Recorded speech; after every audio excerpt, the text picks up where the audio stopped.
lower the lights. Um, Thank you for that lovely intro. It's so nice to be here. This is such a special place. I don't know if David's here, but thank you, David, for inviting me to come back. Ooh, look at that. Can everybody see okay? Oh, there you are. I can sit on your lap.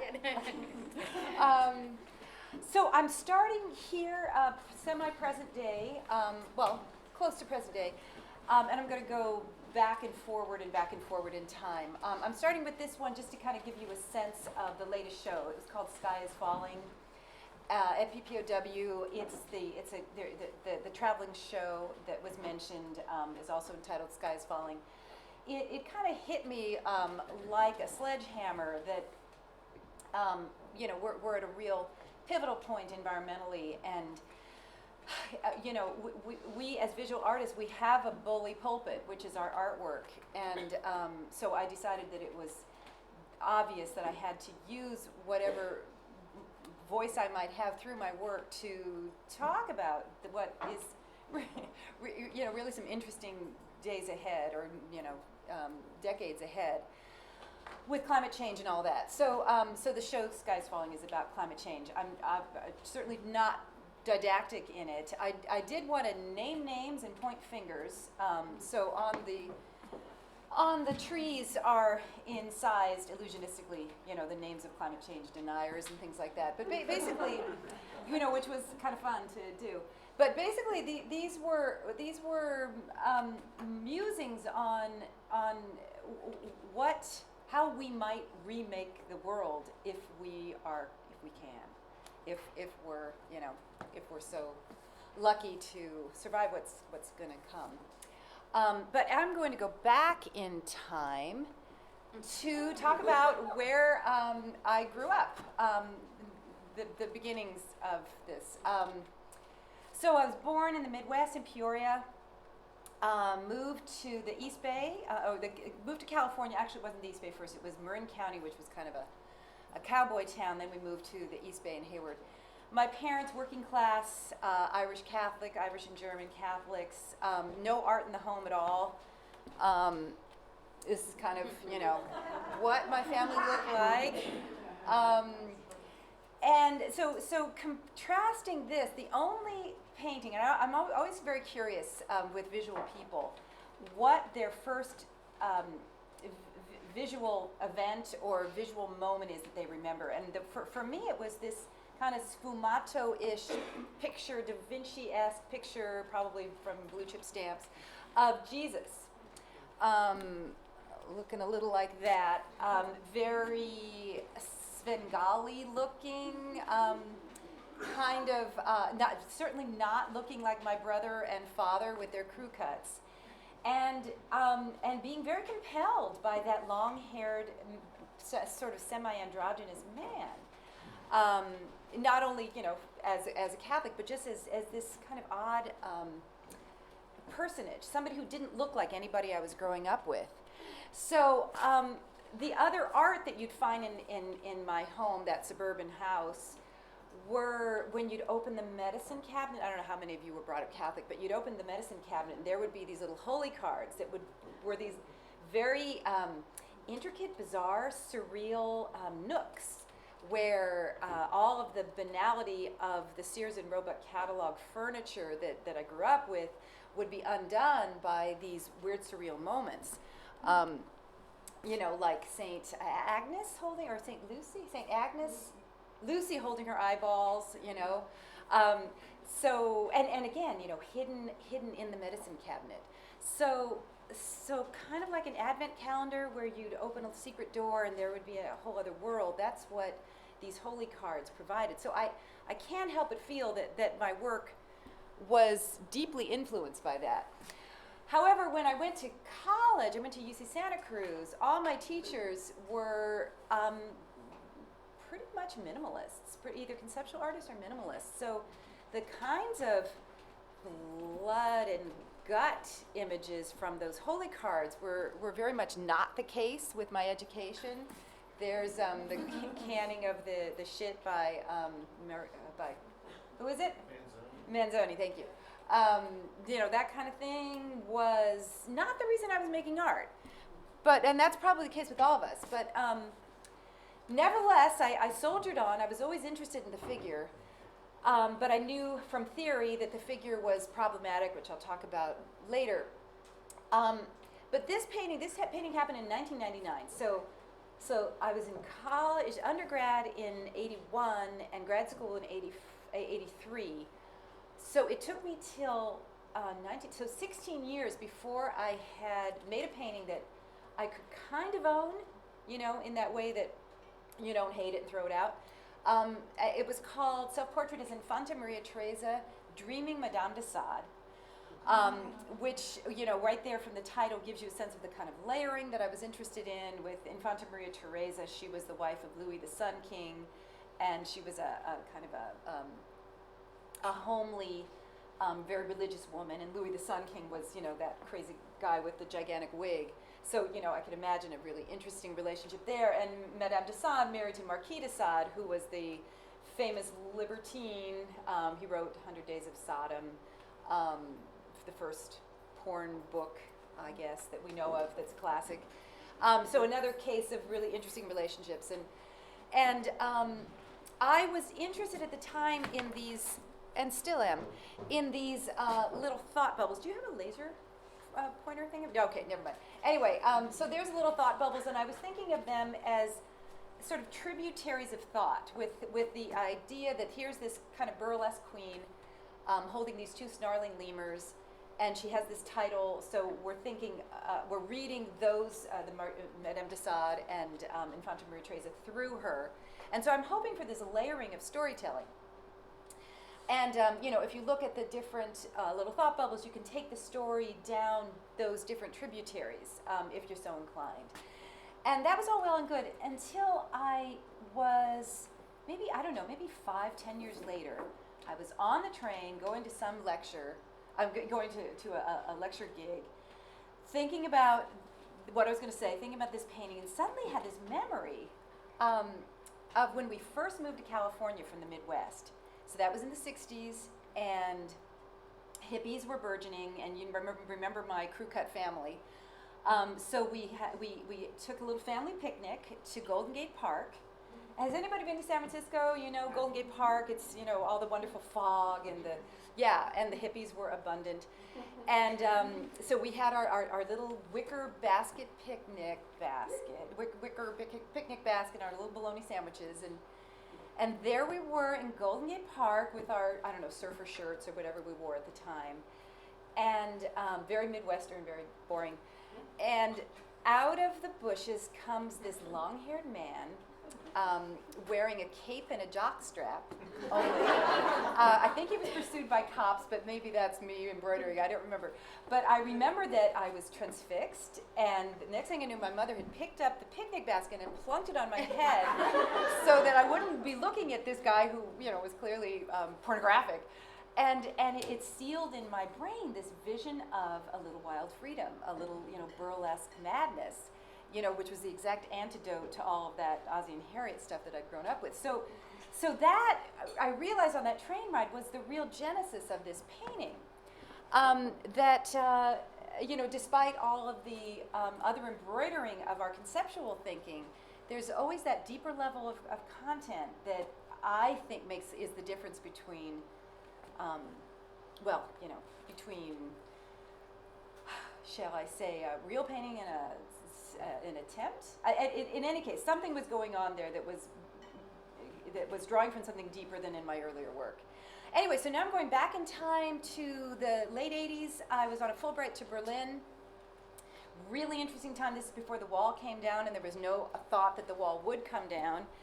As you know, Berlin was a little island in the midst of the socialist state. And surrounding the island was the wall. And the wall was full of graffiti, which we added to. And on the other side of the wall was, the East Berlin side was stark white with the DMZ zone. And in that island, with that wall as a kind of a wailing wall, there was a really interesting conversation going on about using figuration, because remember, figuration was out all through the 60s, 70s.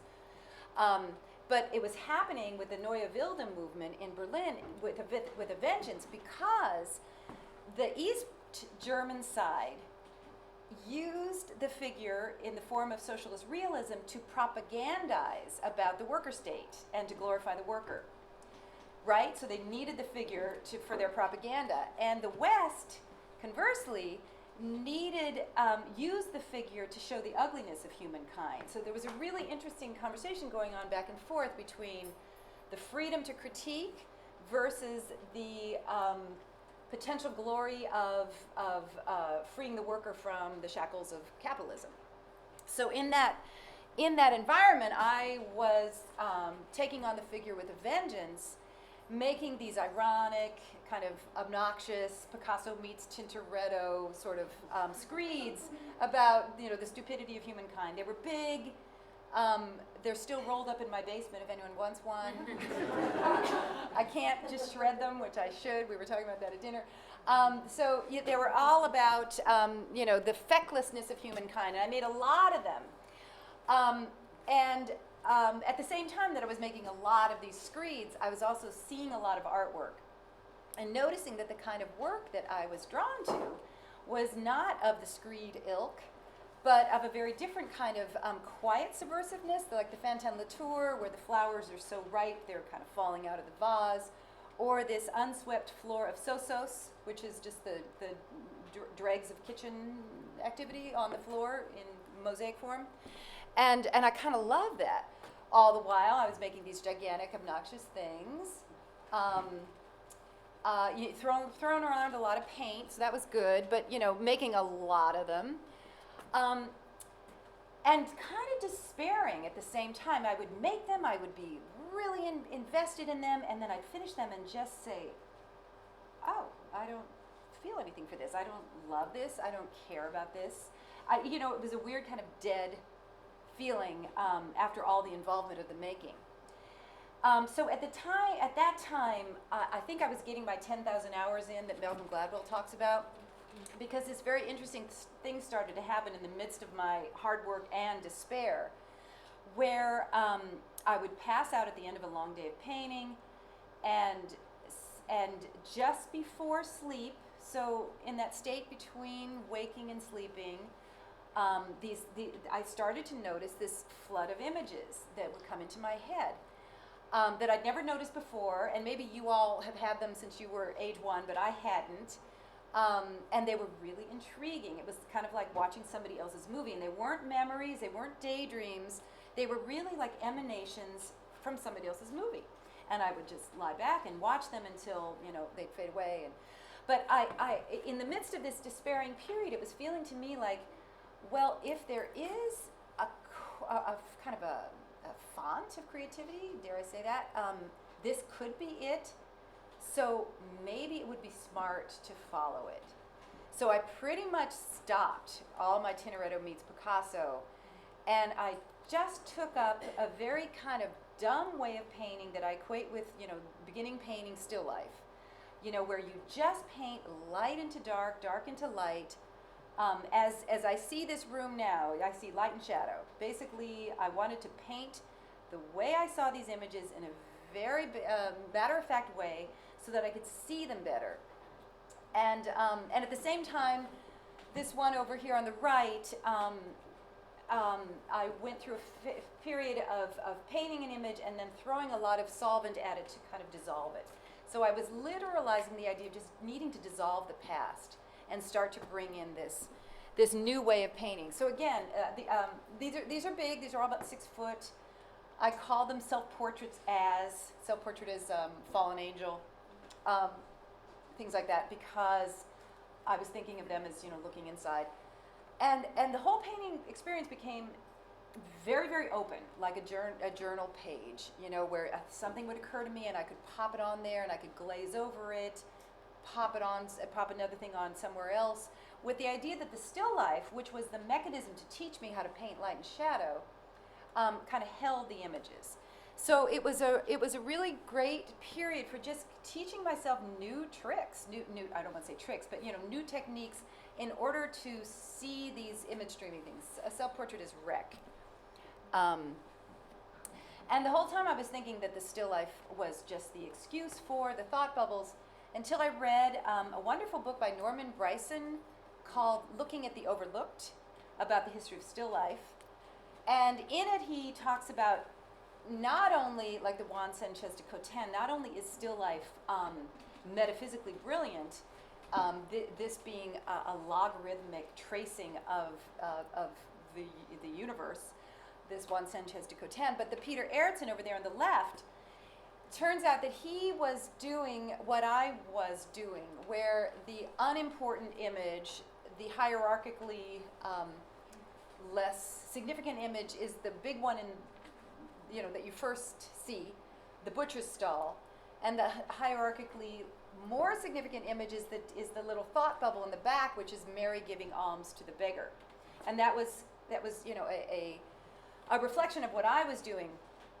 And suddenly, all of this graduate school discussion of art coming out of, sort of sui generis, out of your head, fell away, and art became about speaking to art over time, speaking to ideas over time. And that shifted my thinking about innovation. We always want to be so innovative. And suddenly that became less important, and what became more important was the idea of this conversation, So that was great.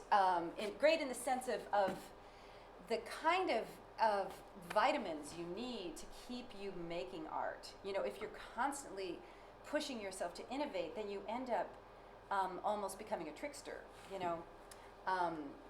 or at worst, a fraud, just inventing gimmicks, which I was seeing so much at that time, especially through the 70s and 80s. There was so much stylistic gimmickry. Anyway, so here's a few more.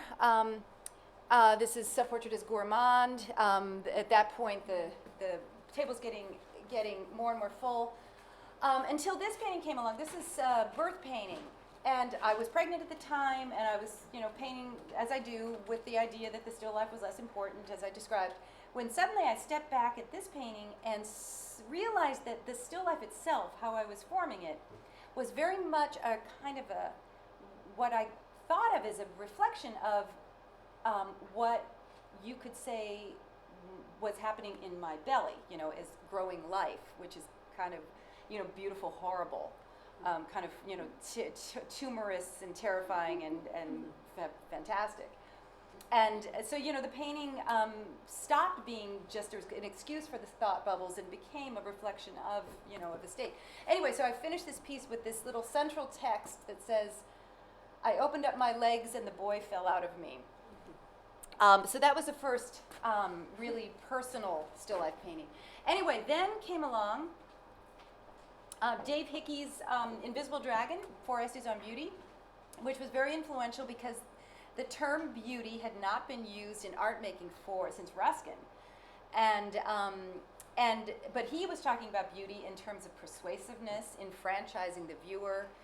Beauty provides the pathos to recommend the logos, the idea that you need sensual,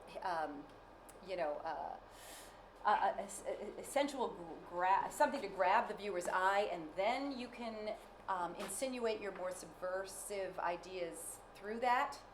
But he also talks about two different kinds of space.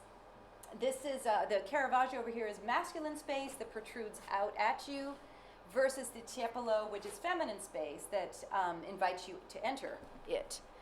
And I was getting more and more involved in these kind of complex landscapes that were very much in their form, asking you to enter them more and more deeply. As you go through the trees, and then you go through the hoop of berries, and then beyond into the pool where a kind of a fallen Icarus is. So the form of the painting was a reflection of these burgeoning feminist ideas that I was playing with in my studio. Because I didn't really know what my content was. This is way back in, what was this? I don't know, about maybe 92, 94. And I was still kind of figuring out my content. I, had been using these thought bubbles, but I didn't quite know what they added up to. So it so happened that a life event sort of changed everything. I had my first son, and then a couple years later I was pregnant again, but having pains, and so I thought I was miscarrying. But then the pains got acute, and I hobbled to Methodist Hospital, which is down the street from where I live in Brooklyn, and it turned out to be an ectopic pregnancy, which is a pregnancy in the fallopian tube, and I'd never heard of that term, and I didn't know that it's like an appendix, that if it ruptures, you can die. So thank God for Methodist Hospital and modern medicine, they took it out, and I was left with a bandage. And suddenly this whole different orientation to the female nude, which I had always loved, but was, as I said before, very irrelevant all through the 70s and certainly the 80s, with the whole discussion of the male gaze and the objectification of women. It made sense to just leave it. It didn't make, there was no relevance to it anymore.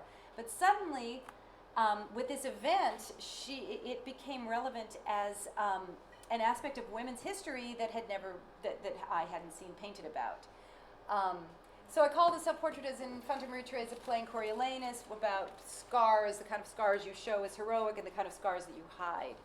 And suddenly, the nude was back in my life, both in the female and also in these babies that I now had, and was contending with, in terms of being a mother and a teacher and an artist. So the paintings became about that. And this one became significant because in this painting I learned about composing to tell the story. So what I mean by that is that if the subject matter is the mother and the baby united, because here they are with their genitalia lined up, she's him and he's her, it's also the baby is either struggling to pull away or the mother's pushing the baby away, so there's a kind of a sense of spiraling. The baby's, leaving the parental, the maternal unit. And so the story is something like this. And then as I was painting the events around the figure, a kind of spiral happened like this that you can follow through the arrows down the leg of the putti behind, pushing over the vase, which drips the water, which runs through the mice and the little village, up the hill around the smoke of the burning temple, and so it's a movement like this. So a spiraling like this and a spiraling like this in the composition, reflected in the subject matter, helped me to understand that they have to be one and the same. So parsing what a narrative painting is became more and more important, because I knew I wasn't interested in the classic narrative paintings that I was seeing either by my contemporaries, where the story is kind of in your face and turgid. And I also wasn't interested in the kind of the linear narrative Saint Jerome that you see in museums, that kind of, these are the episodes of his life. But what is a story? And I was invited to speak on narrative painting, so I knew I had to have something to say. So I read a lot of things and finally stumbled on this essay by Frank Kermode, who's a famous literary critic. And it's called Secrets in Narrativity. And in it he talks about how there's the sort of surface layer of events, but then as you read deeper into the text, these key words will rise up that take you to a deeper level of meaning, and he calls these key words secrets. So I was wondering if there was the equivalent in art, so I found myself looking at this Vermeer and the Woman in the Balance, and it's this exquisite meditation on where do we find the divine? Do we find it through earthly treasures, or do we find it through heavenly? And so there's all kinds of gorgeous things going on. There are the earthly treasures with their little glints, their little pearly glints. There's that line straight down the middle, which separates the light from the dark. And there, right in the middle, is a little triangle. Well, there's all the triangles of the scale, and there's triangles all throughout, but right in the middle, you can see her little fingers holding the balance, and you see how the little glints on the fingers create a little upward pointing triangle, basically saying, the divine is only to be found in, the heavenly realm. So it's like this little charged moment of gorgeous,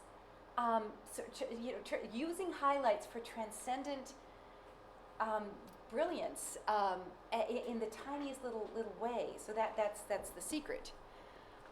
It occurred to me.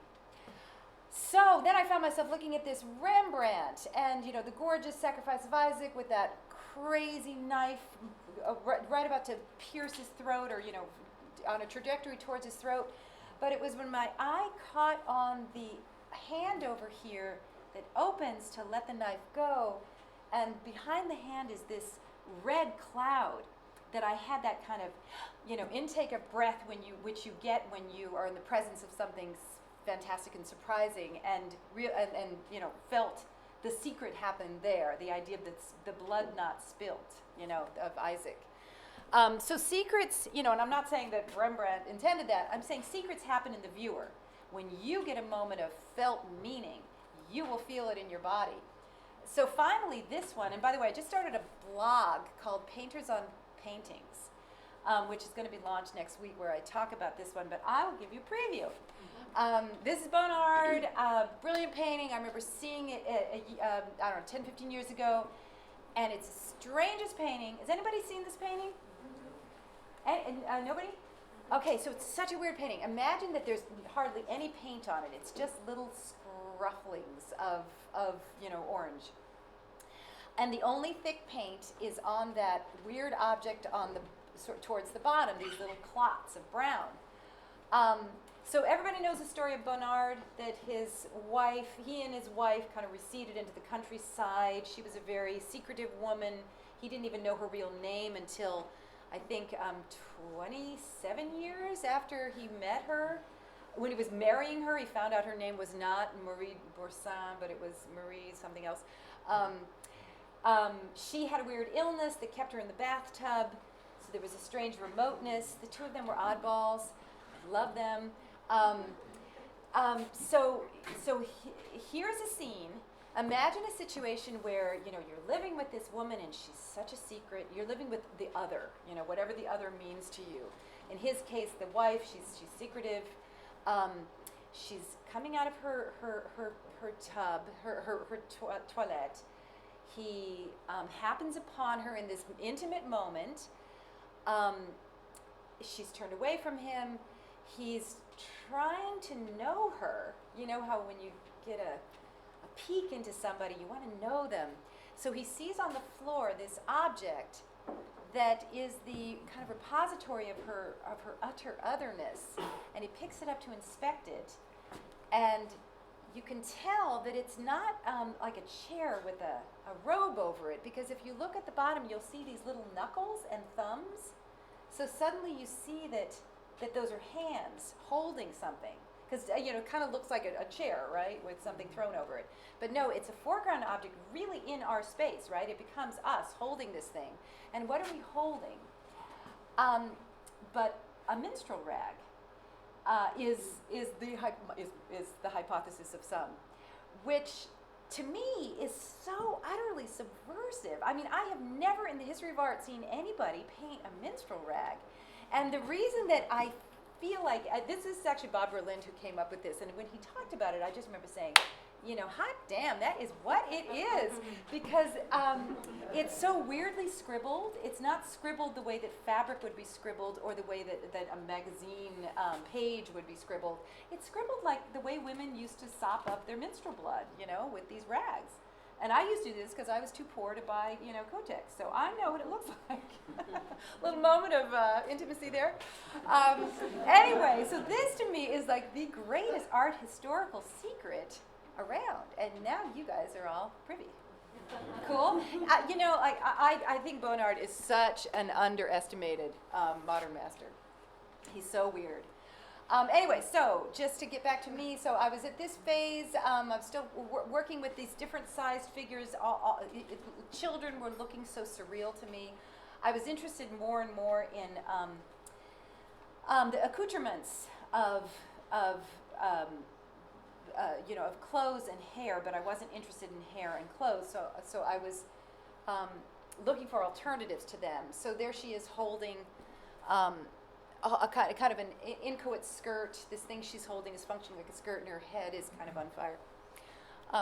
And here's a few more. So in this case, her hair and the berries kind of conflate and sort of burst. Her head kind of bursts. I'm very interested in bursting, I realize. This is the painting that happened after 9/11, which I saw happen on our roof, the second plane, drive into the Second World Trade Tower, and knew that our lives had changed, and it seared into my brain this piercing of a giant monolith of a building by this plane. And it took me several years of just trying to contend with that image before I dealt with my own tower, which wasn't working, and it was when I split it open to kind of reveal all these mad scientists inside, and then split open their dresses to have all this stuff revealed, that it made the whole, I was able to kind of make sense of this, not really make sense, but deal with this thing that happened.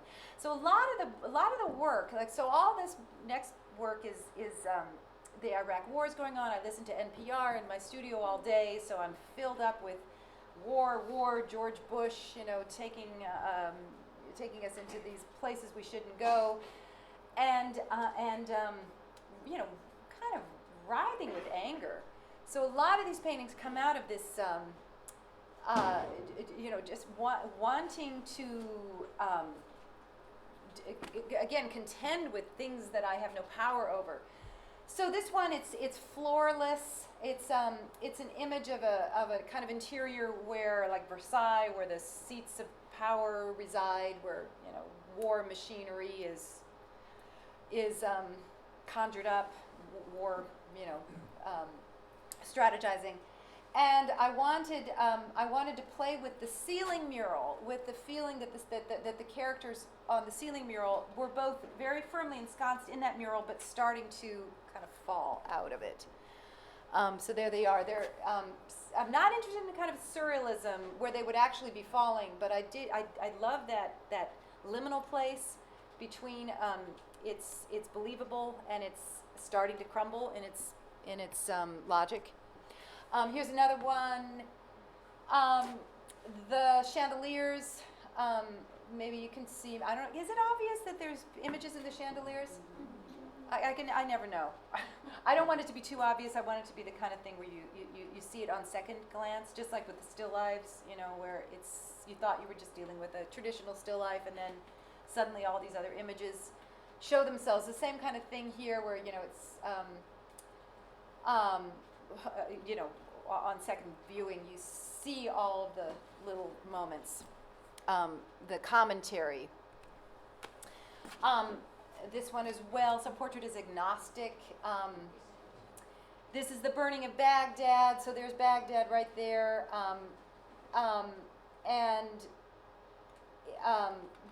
There's a relationship between the pods at the bottom that are giving rise to the moths, and the moths are attracted to the flames, and as they go through the flames, they kind of become these birds that fly off.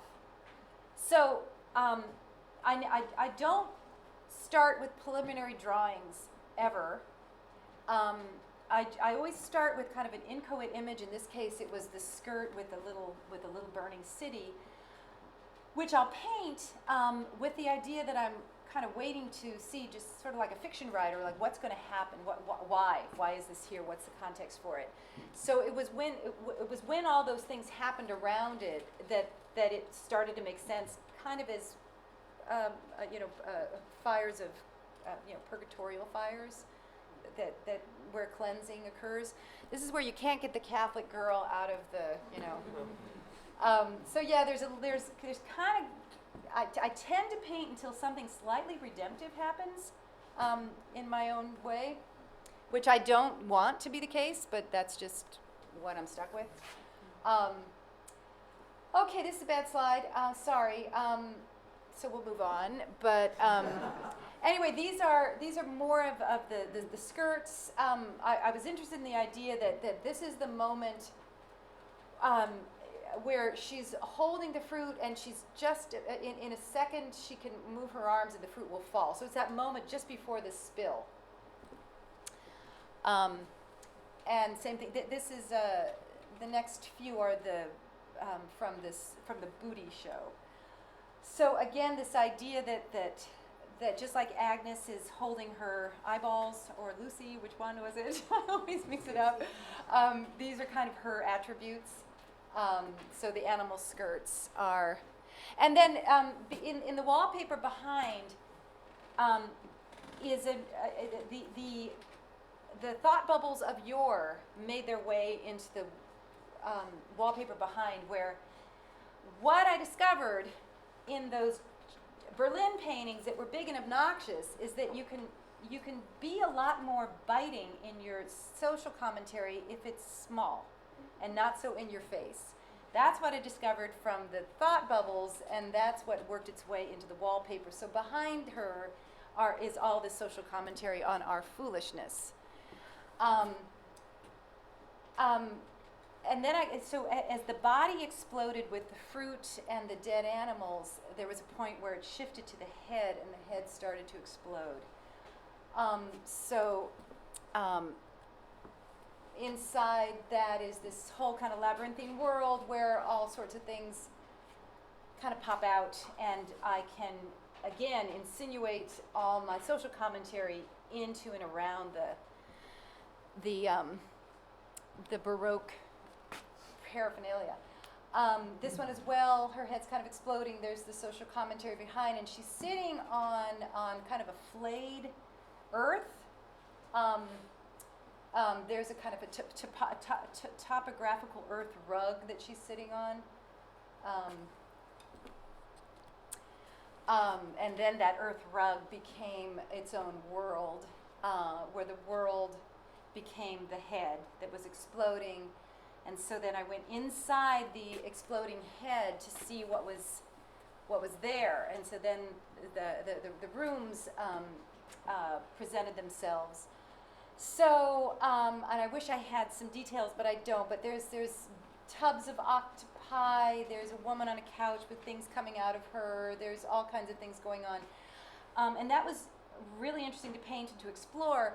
But then what really got me interested was how to get in there. So that's when the roller coaster kind of pathway presented itself. Because it's sort of not what you find, but how you get to find it. Isn't that kind of, it's the journey sort of thing? So anyway, so I created this whole journey where you start at that little, outside the wall, that little ladder, and then you take the roller coaster ride fraught with impediments and pitfalls until you kind of work your way across a very tenuous bridge to get inside. Sorry, how big is that piece? So these are all 6-footish. Yeah. So here it is again. The rooms kind of grew bigger.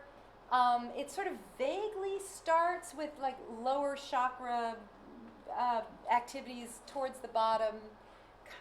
Vaguely there's more brutality at the bottom, and there's more kind of, odd ambiguous things happening in the middle, and then kind of a sense of an idea of potential transcendence as you get to the top. But again, it was the events happening around it. So you see the little camp over there with a little clothesline and the drying socks and things, and then then making your way in. Oh yeah, so there's, oh dear, well, hard to see, but so it painting these is always very interesting because, again, I don't work them out beforehand. So what ends up happening is kind of like the thought bubbles, where as I'm painting one, I'm sort of doing a mental juggling act where I'm kind of trying to take note of the things that swim into my head as I'm painting, a man looking under this table to see, like, it's kind of like what's under the table becomes maybe the thing in the room next to it. So things start to link up, you know, in a way. And you know, again, this idea of working into your method you know, looseness and tightness, so that, like, I would use a lot of these framed images to make little abstract paintings that would hopefully loosen my arms so that I could take that looseness and squiggle something over here that then, you know, I think it's called apophenia is the word for when you see pictures in the clouds. I think I just learned that word. Anyway, so, you know, you can have the apophenic event of seeing what's in the scribble. Okay, so anyway, we're getting towards the end. This is the show that's just up. This is a very overly read image, so it's not actually like this. I'm going to switch this slide out when I get back. Anyway, self-portrait is after party. Yeah, so the sky is falling. Back there, it's a mess, and she's kind of trying to clean up. So yeah, this is we're running amok. Again, there's kind of bad stuff going on behind. The sky's falling. All these shards of sky are things we don't need anymore, like ExxonMobil, you know, storage tanks, and ExxonMobil headquarters is over there at the bottom, and you know, contaminated fuel fields and the like. So actually, I think I kind of messed up the order. So those last ones are the show that just came down, but this is actually. Are you guys okay? Yeah. Okay. Because I don't know how that got screwed up, but it did. It was my fault. Anyway, so this is a little bit before that. This is the point where I was thinking about soldiers. I was you know, I'd started this painting. It was a young man. I was kind of done with the women, and I was painting this young man, and he had all these armaments. And I remember my son, who's now out of college, but he was just going off to college, coming down to the studio, and kind of, you know, he was going to say something to me about his lunch or whatever, but I noticed that his face he kind of made this face. And you know, I take critique wherever I can get it, you know, in the way that my kids will. I mean, this is an important thing to notice in your studios. When somebody comes in, let's say that the painting's right here and you're here. So if they come in and they talk to you, but they're looking at the work, you know that it's got something. But if they come in, they'll glance at the work, but then they talk to you, you know that you don't have anything. So that would happen a lot with my kids, where I would get these, like, I call them the roundabout critique. Anyway, he made this face, and I remember realizing, oh no, you know, that's not what I want to say about young men. So I switched it all up, and I gave him a tool belt for, you know, things he would need, and a backpack full of images of wisdom that he could take into his life beyond us. So the images of wisdom are this El Greco, which is amazing. I won't go into it, but it's a whole mannequin thing, black, white, top, above, below, male, female. There's this crazy fallopian tube thing with his robe that's just wild. So, you know, it's like El Greco understanding the union nature of male, female within this figure. This incredible Titian, where it's a treatise on suffering as her hair becomes fire that disintegrates her. This is Mary Magdalene. And those images of wisdom were the thing that I could give him to go off into life. So anyway, these next few are about these young men in flight. At the setting off on a journey. And here's another one. He's strapped with this kind of pregnant ball. So I'm giving him his femaleness. Here's another one where he's in charge of taking care of this pregnant ball that's full of turkey heads and things, where if he pulls these ropes right, they will pull the tree branches that will shift the ship that will water the pregnant ball. So, and here's after that, cleaning, self-portrait cleaning house. So these are all, again, about everything's blowing up and I'm trying to trim the wild hairs. Yeah, so I've been allowing myself to go into places like trees and make worlds there. So there's some of the activity. Now we're back to this Skies Falling show. This self-portrait catastrophic failure. There's a little, there's clocks all over. And she's, got her hose. She's trying to put out the fire. So I'm giving them activities. Millennium Burial Mound. I wanted to trick out this pagoda that the animals are leaving furiously. I wanted to make an animal protest movement. If they could have their placards, what would they say? So there's a lot of Beckett and Bible phrases and the sort of Revelations-esque ones. And anyway, the animals are pissed off. This one I'm thinking about setting up camp. I'm thinking about what do we need when everything falls apart and we have to remake things. Do we need hedge fund guys? I don't know. Maybe they're some of the trustees of the Vermont Studio Center. Maybe. So I don't know. Maybe I shouldn't say that. But so I'm thinking here about what do we actually need. So we need the barriers, the buriers, people who bury the old, the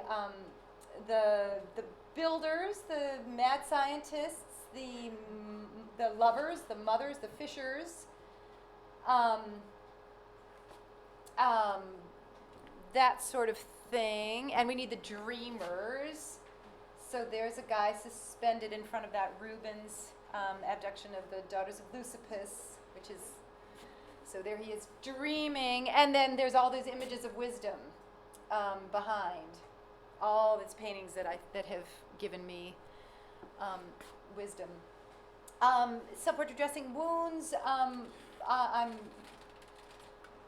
just sort of the metaphor of bandaging myself and bandaging my situation, while also tricking it out to make it a habitat.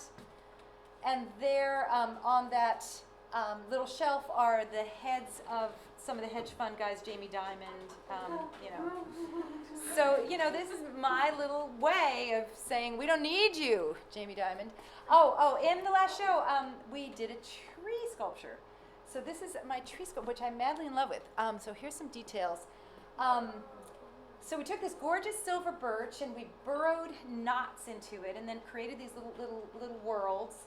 And wove a system of branches that were full of, ladders and chutes and ladders. You know that game, ways up, ways down, and built termite mounds that had things growing out of them, and made those mushrooms. Oh, I don't have any more. Anyway, it was I became a sculptor. For anybody who I'm going to see who's a sculptor, now I can say I made a sculpture. John the Baptist. We're getting close. John the Baptist, Sky is Falling. I wanted to create a trampoline that could hold the sky as it falls. So, and there's also some heads of Scalia and the Koch brothers, and the other guys. We got their heads. There's Jamie Dimon again, poor guy. I keep focusing on him. This is, can't remember the name of it, but this is, again, remaking the world, sending out the old, bringing in the new, creating my own architecture for how we might want to live when the waters rise. Here it is again, when the waters rise. Dealing with the calamity, bringing in our backpacks, our garbage, repurposing our garbage, and now we're hitting the end. What do we need? The old idols. Do we need the old idols? How do we? How do we repurpose the old ways for our new set of needs? So here, the tree becomes again the kind of potential habitat, the place where you can strive, you can escape the waters, you can make nests above. So there's a lot of climbing and falling and climbing and falling. And the things that are beautiful are, I'm safeguarding up in the tree. On the brink, they're playing poker inside the little tent. As they're going over. Gulf cleanup plan. This is kind of the most obnoxiously screed-ish of them, where I've got all these oil pipelines that are fractured and spilling and